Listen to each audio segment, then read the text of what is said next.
जैसे अभी 27 साल से मैं जब पेशेंट से बात करता हूँ तो काफ़ी पेशेंट्स ये पूछते हैं कि इसमें कोई दमा एलर्जी में कोई घरेलू उपाय है क्या। हाँ, ज़रूरी।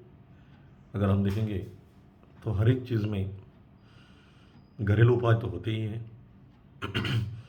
मतलब क्या होता है, तो हमारी थोड़ी सी लाइफस्टाइल अगर हम बदल गए और खाने पीने का कुछ ध्यान रखते हैं और कुछ एंटीऑक्सीडेंट, एंटी इन्फ्लेमेटरी बोलते हैं, मतलब जो एलर्जी दमा में अंदर से इन्फ्लेमेशन बढ़ जाता है और फिर अपने बॉडी का कोई तो पार्ट, जैसे दमा में फेफड़े होते हैं, तो वैसे ही बाकी स्किन एलर्जी से लेके आँख, नाक, कान, साइनस, इनमें भी जब ज़्यादा सेंसिटिविटी बढ़ जाती है तो अंदर से इन्फ्लेमेशन बढ़ा हुआ रहता है। तो उसको कंट्रोल करने के लिए बहुत अच्छे प्रकार के एंटीऑक्सीडेंट और एंटी इन्फ्लेमेटरी फूड्स होते हैं। अभी उसमें भी ऐसा है कि हर एक पेशेंट, हर एक का अंगूठा जैसे अलग है, तो किसी को कोई फूड या फ्रूट सूट कर सकता है तो किसी को नहीं कर सकता है। इसलिए सबको एक ही फ्रूट्स या एक ही फूड वो फ़ायदा देगा, ये ज़रूरी नहीं है।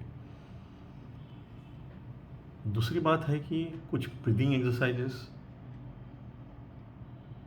रेगुलर एक्सरसाइज, स्ट्रेस लेवल कम करना, ये भी बहुत ज़रूरी है, क्योंकि दमा, एलर्जी, ये बीमारियों में स्ट्रेस बहुत इम्पॉर्टेंट फैक्टर होता है, जिससे इन्फ्लेमेशन ट्रिगर होते रहता है।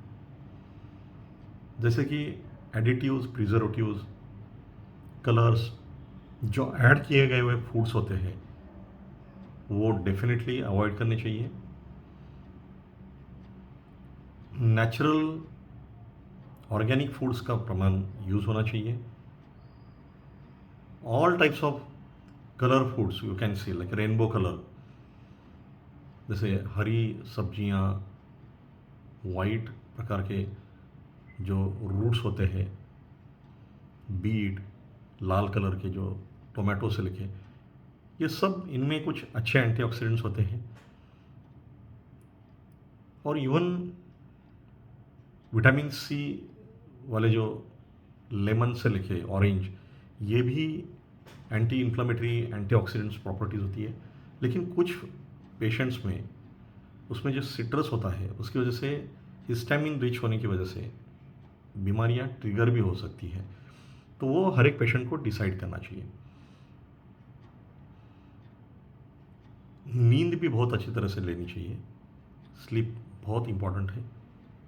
हर एक पेशेंट के हिसाब से अराउंड 6 से 8 घंटा सोना भी उतना ही इम्पॉर्टेंट है। और उसके साथ में सबसे इम्पॉर्टेंट है इंडोर और आउटडोर पोल्यूटेंट्स, एलर्जेंस, जैसे dust mites, pollens, feathers, animal danders, funguses, moulds. तो इनको भी ढूंढ के कुछ सिंपल प्रिकॉशंस ले सकते हैं जो हम बिल्कुल ही अवॉइड नहीं कर सकते हैं। जैसे डस्ट माइट्स अपने बेड्स में करोड़्स में होते हैं। डेली हमारी जो स्किन होती है, डेड स्किन को ह्यूमन डैंडर बोलते हैं, तो 1.5 ग्राम स्किन एक पर्सन शेड करते रहता है, तो उसमें 1 ग्राम में 10 लाख डस्ट माइट्स तैयार होते हैं। तो बेड्स, एक बेड में करोड़्स में होते हैं, सोफ़ा, कर्टन्स, कुशन्स में। तो अगर वो समझ में आता है और हम अवॉइड नहीं कर सकते हैं तो उसको डिसेंसिटाइज करेंगे तो काफ़ी फ़ायदा होता है। तो जैसे कि हम डायबिटीज़ में जो भी डाइट, एक्सरसाइज, ये हम घर में भी एक्सपेरिमेंट या प्रयोग करते रहते हैं, फिर भी हम शुगर टेस्ट करते हैं, अच्छी डॉक्टर की सलाह लेते हैं।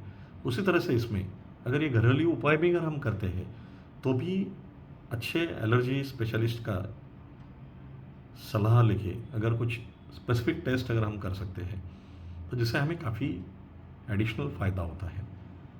तो इंटीग्रेटेड या होलिस्टिक अप्रोच होना बहुत ज़रूरी है।